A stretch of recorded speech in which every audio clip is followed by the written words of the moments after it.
نحمدہ ونصلی علی رسولہ الکریم اما بعد فاعوذ باللہ من الشیطان الرجیم بسم اللہ الرحمن الرحیم الصلاۃ والسلام علیک یا سیدی یا رسول اللہ الصلاۃ والسلام علیک یا سیدی یا حبیب اللہ۔ پروگرام بزم نور میں تمام دیکھنے والوں کو خیر مقدم ہے۔ سرور مدنی کی جانب سے آج ہم نے جو پروگرام ترتیب دیا ہے وہ حج کے اسپیشل پروگرام لبیک اللہم لبیک کے نام سے ترتیب دیا ہے۔ ماہ شوال، ذوالقعدہ اور ذی الحجہ یہ تینوں مہینے حج کے مہینے کہلاتے ہیں۔ اللہ تعالیٰ نے ان افراد کو حج کے لیے مقرر کیا ہے جنہیں خانہ کعبہ میں آنے کی استطاعت ہو۔ آج حج کے متعلق تفصیلی گفتگو ہم کریں گے انشاءاللہ کہ حج کیا ہے، حج کب فرض ہوتا ہے، حج کس طرح ادا کیا جاتا ہے، اس کے تمام عوامل پہ ہم تفصیلی گفتگو کریں گے۔ اور آج ہمارے ساتھ ایک بار پھر آپ کی جانے پہچانی شخصیت، ہمارے مہمان آج کے ڈاکٹر سید محمد وقاص ہاشمی صاحب ہمارے یہاں موجود ہیں۔ ان کا خیر مقدم کرتے ہیں۔ السلام علیکم ورحمۃ اللہ وبرکاتہ۔ آج ہم ان سے حج کے متعلق سوال و جواب کریں گے، ان سے سیکھیں گے اور یہ ہمیں حج کے متعلق بیان کریں گے۔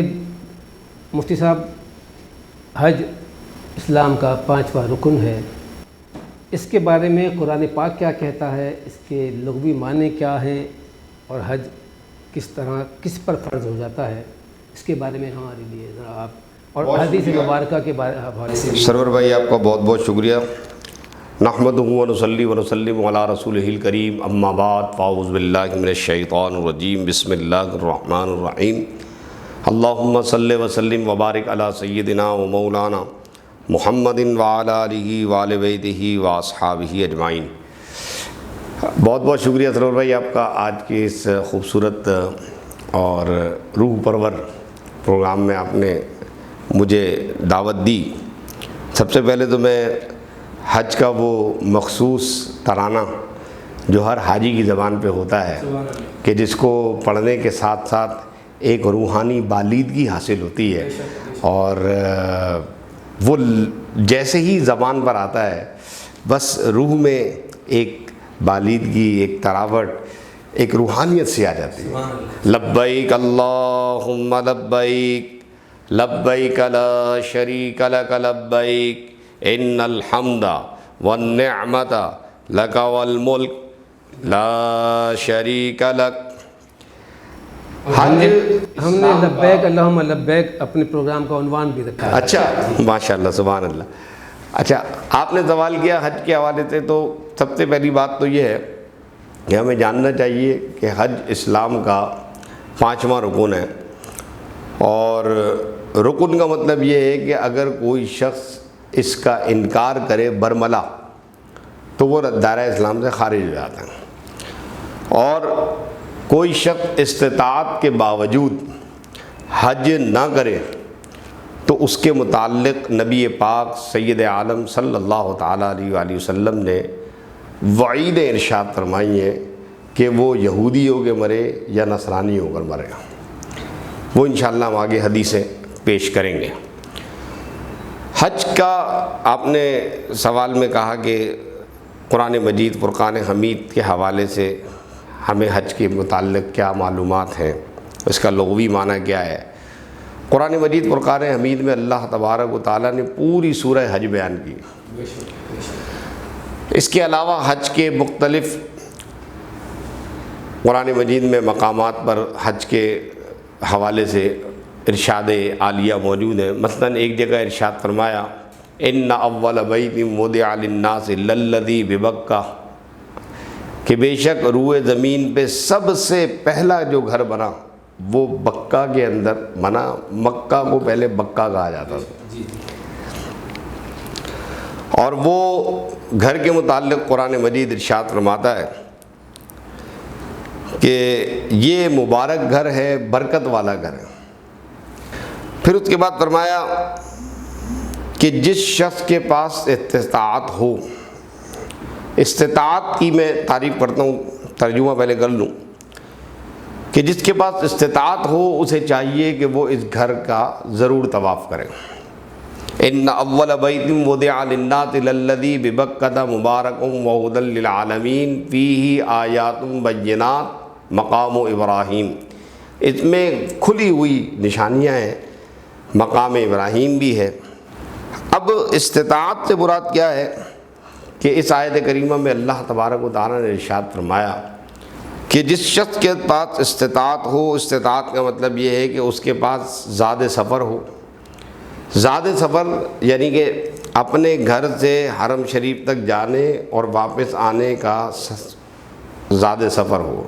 پھر جو پیچھے گھر والوں کو چھوڑ کے جا رہا ہے ان کے لیے نان نفقہ 40 دن کا چھوڑ کے جائے کم از کم، کہ جب تک یہ وہاں حج پر رہے گا تو ظاہر گھر والوں کو نان نفقہ چاہیے۔ اسی طرح ایک اور مقام پہ اللہ تبارک و تعالیٰ نے ارشاد فرمایا الحج اشہر معلومات، حج جو ہے وہ جانے ہوئے مہینوں میں ادا کیا جاتا ہے۔ اب قرآن مجید فرقان حمید نے جانے ہوئے مہینے نہیں بتائے کہ یہ جانے ہوئے مہینے کون سے ہیں، اس کی وضاحت حدیث شریف میں ارکان حج، افعال حج اور حج کے شرائط، حج کے واجبات، مستحبات، سنن، ان تمام باتوں کا تذکرہ نبی پاک صلی اللہ علیہ وسلم کی احادیث سے ہوتا ہے۔ اور اس طرح علماء فرماتے ہیں کہ اللہ رب العزت نے اصولیات قرآن میں بیان فرمائے ہیں اور جزیات کے لیے فرمایا کہ اس کے لیے تمہیں میرے حبیب کی بارگاہ میں جانا ہے۔ وما آتاکم الرسول فخذوہ وما نہاکم عنہ فانتہوا، جو رسول تمہیں دے وہ لے لو، جس سے روک دے اس سے رک جاؤ۔ یہی اسلام کا ایک بنیادی فلسفہ ہے۔ اور سرور بھائی اگر میں یوں کہوں تو بے جانا ہوگا کہ حج کسی کی اداؤں کو ادا کرنے کا نام ہے۔ اچھا ماشاءاللہ۔ ہاں، حج بنیادی طور پر یہ ہے۔ اب حج کیا ہے؟ حج میں کیا ہوتا ہے؟ کعبے کا طواف، وقوف عرفات ہے، سعی ہے۔ تو اب طواف کیا ہے؟ کعبے کے گرد 7 چکر لگانا ہے۔ کسی نے کعبے کے گرد 7 چکر لگائے، اللہ کو اتنے پسند آ گئے کہ اللہ نے ہر مسلمان کے لیے لازم کر دیا کہ اس کے گرد چکر لگاؤ۔ صفا اور مروہ کے درمیان کوئی دوڑا تھا، اس کا دوڑنا پسند آ گیا تو حاجیوں کو کہا جا رہا ہے دوڑ لگاؤ۔ میدان عرفات میں کوئی ٹھہرا تھا، اس کا ٹھہرنا پسند آ گیا۔ مزدلفہ میں کوئی جا کے رکا تھا، مسجد مشعر الحرام کے پاس کوئی رکا تھا تو اس کا تذکرہ کر دیا قرآن میں۔ تو یہ اگر یوں کہا جائے کہ حج جو ہے بنیادی طور پر کسی کی اداؤں کو ادا کرنے کا نام ہے، تو اس سے اندازہ لگائیں کہ اللہ رب العزت اپنے بندوں میں سے بعض بندوں کو چن لیتا ہے، جنہیں چن لیتا ہے، جنہیں محبوب بنا لیتا ہے۔ اپنے محبوب بندوں کی ادائیں اسے اتنی پسند ہیں کہ ان اداؤں کو اس نے شعار کا نام دیا ہے کہ یہ شعار ہے۔ اور وَمَن يُعَظِّمْ شَعَائِرَ اللَّهِ، جو اللہ کی شعائر کا احترام کرتا ہے تو اللہ تبارک و تعالیٰ اس کے تقوی اور پرہیزگاری میں اضافہ فرماتا ہے۔ سبحان اللہ سبحان اللہ سبحان اللہ۔ اب اس میں یہ جو آپ نے فرمایا کہ استطاعت، تو یہ استطاعت مردوں کے لیے ہے یا خواتین و مرد دونوں کے لیے ہے؟ بہت اچھا سوال کیا آپ نے۔ دیکھیں جناب، استطاعت کا مطلب یہ ہے کہ زندگی میں ایک مرتبہ بھی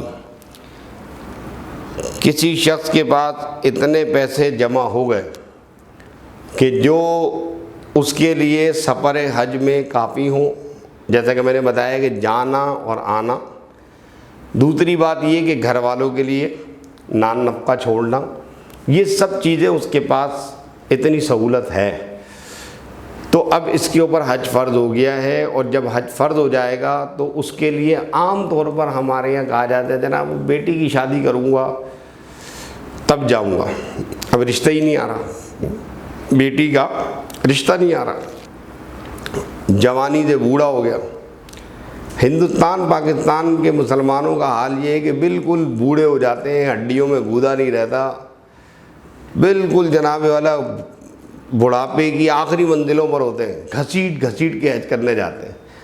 جبکہ آپ دیگر مسلم ممالک کا حال دیکھیں کہ وہ اپنے مسلم ممالک میں انہوں نے قانون بنایا ہوا ہے کہ جوان لڑکے نوجوان لڑکیاں جو نوجوان نکاح کرتے ہیں بالکل جوانی کے عالم میں، کیونکہ حج ایک بنیادی طور پر جہاد ہے، اس کے لیے جسمانی قوت چاہیے، آپ کی جسمانی قوت ہونی چاہیے، آپ کی صحت اچھی ہونی چاہیے۔ اب صحت اچھی ہو، مال ہو، تب کہیں جا کے حج ادا کیا جاتا ہے۔ حج کے لیے تو کہتے ہیں مشقت ہے، مشقت ہے۔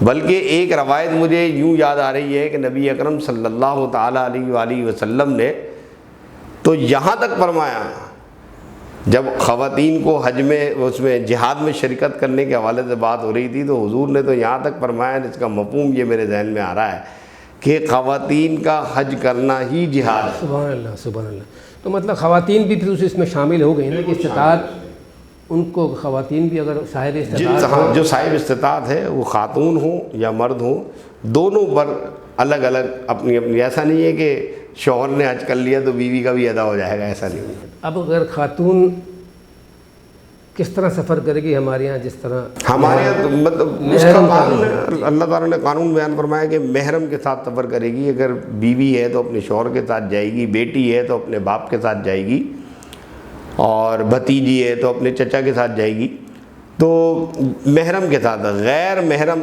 اب ایک سوال یہ پیدا ہو سکتا ہے کہ آپ کہیں کہ جناب ایسی خواتین بھی ہیں جن کا کوئی محرم ہی نہیں ہے، تو جن کا کوئی محرم ہی نہیں ہوگا تو وہ کیسے حج کریں گے؟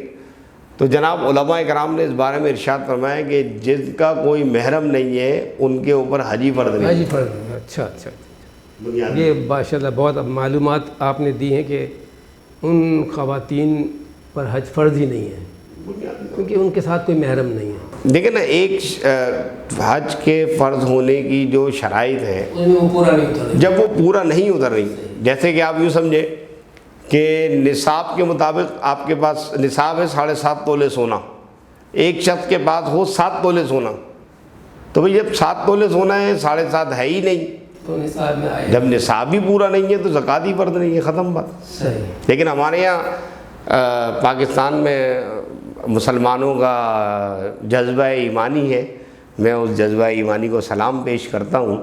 میرے پاس دارالفتہ میں ایسے بہت سے رمضان المبارک میں آتے ہیں ہمارے نمازی بھائی دوست مسلمان، کہ انہیں بتاتے ہیں ہم کہ بھائی آپ کا پاس جو مطلب 7.5 تولے سونا نہیں ہے، ٹوٹل 7 تولے سونا ہے یا 7 تولے سونے کے برابر رقم ہے، تو اول تو یہ نصابی مکمل نہیں ہے، لیکن وہ پھر بھی بضد ہوتے ہیں کہ نہیں حضرت اگر آپ اجازت دیں تو ہم کچھ نہ کچھ دینا چاہتے ہیں۔ تو میں نے کہا وہ آپ کا جذبہ حب ایمانی ہے، آپ اللہ کی رضا کے لیے دے سکتے ہیں، لیکن اللہ اس کے رسول کی طرف سے آپ کے اوپر نہ حج فرض ہے نہ زکوٰۃ فرض ہے، تو وہ جو ادا کر رہے ہیں وہ زکوٰۃ نہیں ہوئی، وہ پھر نفل ہے، نفل صدقہ آپ اسے کہہ سکتے ہیں۔ اگر کوئی شخص حج پر جا رہا ہے جس پہ حج فرض نہیں ہے، اچھا دوسری بات یہ کہ ایک دفعہ حج زندگی میں ایک دفعہ فرض ہے، ایک دفعہ آپ نے حج کر لیا، آپ کا فرض ادا ہو گیا، آپ بری الذمہ ہو گئے۔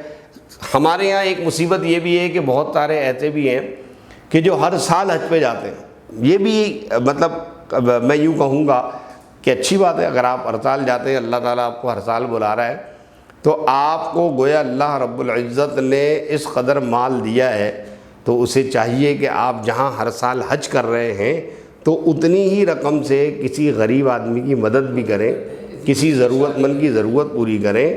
صرف حج ہی حج کرتے رہیں اور ضرورت مندوں کی ضرورت کی طرف توجہ نہ کریں تو یہ ناپسندیدہ بات۔ اچھا، اگر کسی پر حج فرض ہو گیا اور وہ کسی وجہ سے نہیں جا سکا، وجہ بتائیں۔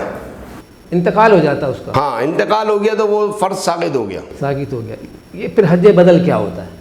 یہ بڑا اچھا تھا، آپ نے سوال کر لیا، حج بدل کیا ہوتا ہے۔ دیکھیں، حج بدل کا مسئلہ یہ ہے کہ حج بدل کسی کے بدلے میں حج کرنا۔ ایک تو یہ ہے کہ مرنے والے نے وصیت کی ہے کہ میری موت کے بعد جو ہے میرے مال میں سے اتنا مال لے کر کے بیٹے تم حج ادا کر لینا، یا میری جگہ پر چچا کو بھیج دینا، تایا کو بھیج دینا۔ تو ایک تو یہ ہو گیا وصیت۔ ایک یہ ہوتا ہے کہ بھئی کسی کے والد انتقال کر گئے، والدہ انتقال کر گئیں، وہ اپنی زندگی میں حج نہیں کر سکے تھے، تو سعادت مند اولاد ایسی ہوتی ہے کہ وہ یہ کہتے ہیں کہ چلو یار ہمارے والد یا والدہ حج نہیں کر سکے تو ہم ان کی طرف سے کسی کو حج پہ بھیج دیتے ہیں۔ لیکن اس میں یہ ضروری ہے نا کہ وہ صاحب استطاعت رہا ہو اور اس پہ حج فرض ہو گیا ہو، جب ہوگا حج بدل۔ وہی بات پوری کر رہا ہوں۔ پہلا جو شق ہے وہ یہ ہے کہ اس کو کہتے ہیں حج بدل۔ یہ تو ہوگی حج بدل کی تعریف۔ اب حج بدل کے لیے آپ جس شخص کو بھیج رہے ہیں اس کا صاحب استطاعت ہونا ضروری نہیں ہے۔ وہ تو آپ نے اس کو پیسے دے دیے، وہ صاحب استطاعت ہو گیا، نمبر 1۔ علماء نے یہ لکھا ہے کہ بہتر یہی ہے کہ جو شخص حج پہلے کر چکا ہے اس ہی کو حج بدل کے لیے بھیجا جائے تاکہ آپ کے پیسے ضائع نہ ہوں۔ آپ اسی کو حج پر بھیجیں تاکہ آپ کے پیسے ضائع نہ ہوں۔ تمام اراکین کے بارے میں اس کو پتہ ہوگا کہ کس طرح حج کیا، اراکان کے بارے میں اس کو پتہ ہو، تمام افعال حج کے بارے میں اس کو پتہ ہو، اس کو حج کے کفارات کے بارے میں، جرموں کے بارے میں پتہ ہو کہ بھئی اگر یہ جرم مجھ سے ہو گیا تو اس کا مجھے کیا کفارہ دینا ہے۔ تو اس لیے علماء نے ایک بات یہ لکھی ہے کہ آپ اس شخص کو بھیجیں جو پہلے سے حج کر چکا۔ یہ ہے حج بدل کا پورا مسئلہ۔ اچھا ڈاکٹر صاحب، ایک چیز جو ہم نے سنی ہے، بلکہ ہمارے پاکستان سے جو لوگ حج کرنے جاتے ہیں تو وہ یہاں سے احرام باندھتے ہیں اور پہلے وہ عمرہ کرتے ہیں، تو اس میں اقسام ہے حج کی جو بیان کی گئی، تو وہ کیا ہے اقسام؟ اور ہمارے پاکستانی زیادہ تر وہ حج کرتے ہیں جس میں انہیں پہلے عمرہ کرنا ہوتا ہے، تو وہ اس کے بارے میں ذرا سی تفصیل ہمیں بتا دیں۔ حج کی 3 قسمیں: حج قران، حج تمتع، حج افراد۔ حج قران وہ حج کہلاتا ہے کہ جس میں حاجی صاحب جو ہے ایک ہی احرام کے اندر پہلے عمرہ کرتے ہیں اور پھر ایام حج تک وہ اسی احرام میں رہتے ہیں، یہاں تک کہ 8 ذی الحجہ آ جاتی ہے، وہ اسی احرام سے حج کرتے ہیں، اور حج کے بعد کہیں جا کے وہ احرام کھولتے ہیں۔ تو ایک احرام کے اندر 2 نیکیاں جمع کر لی انہوں نے، تو اس کو کہتے ہیں قران، اور حج قران ادا کرنے والے شخص کو کہتے ہیں قارن۔ سب سے افضل ترین حج یہی ہے۔ اس کے بعد آتا ہے حج تمتع۔ تمتع میں یہ ہے کہ حاجی صاحب نے عمرہ کیا، عمرہ کرنے کے بعد سر حلق کروا لیا، اپنا احرام کھول دیا، ایام حج جب آتے ہیں تو ایام حج میں یہ پھر دوبارہ احرام باندھتے ہیں اور پھر حج کرتے ہیں۔ تو یہاں حاجی نے کیا کیا کہ ایک سفر میں 2 نیکیاں جمع کر لیں، تو اس لیے ایک سفر سے 2 فائدے اٹھائے، تمتع کیا، فائدہ اٹھایا۔ تو اب یہاں پر اندازہ لگائیں کہ یہ جو انہوں نے کیا نا، ایک سفر میں 2 نیکیاں جمع کی، اس کو کہتے ہیں تمتع کرنا، فائدہ اٹھانا۔ اور تیسری قسم ہے حج افراد۔ حج افراد یہ ہے کہ اس میں عمرہ نہیں ہوتا، سیدھا سیدھا حج ہوتا ہے، اور یہ اہل مکہ اور عوالی مکہ کے قریب جو لوگ رہتے ہیں نا، ان کے لیے یہ حج ہوتا ہے۔ ان تینوں میں ایک کوئی قسم ایسی ہے جس میں قربانی نہیں کی جاتی، ایسا ہے کہ؟ اب یہ ایک الگ سوال ہے نا، ڈیٹیل میں آپ نے مجھ سے حج کی اقسام پوچھی تھی، میں نے بتا دی۔ اب اس میں یہ ہے کہ جو حج تمتع کرتے ہیں اور جو حج قران کرتے ہیں، تو تمتع کرنے والے اور حج قران کرنے والے، ان دونوں نے حج قارن جو ہے نا، اس نے کیا کیا، اس نے ایک احرام کے اندر 2 چیزیں شامل کر لیں، اور تمتع کرنے والے نے کیا کیا کہ ایک سفر کے اندر 2 نیکیاں جمع کرنی، تو لہٰذا ان دونوں کے اوپر شکرانے کی قربانی ہے۔ ایام حج میں جو قربانی ہوتی ہے، میں ناظرین کی بھی توجہ چاہتا ہوں یہاں پر کہ ایام حج میں جو قربانی ہوتی ہے وہ اضحیہ کی قربانی نہیں ہوتی، عید الاضحیٰ کی قربانی نہیں ہوتی، بلکہ وہ تمتع کرنے والے اور قارن حج قران کرنے والے شکرانے کی قربانی کرتے ہیں۔ یہ بات پوائنٹ کی ہے، میں انشاءاللہ اس پر مزید ڈیٹیل میں آپ سے بات کروں گا۔ سرور مدنی کو اجازت دیجیے، اللہ حافظ۔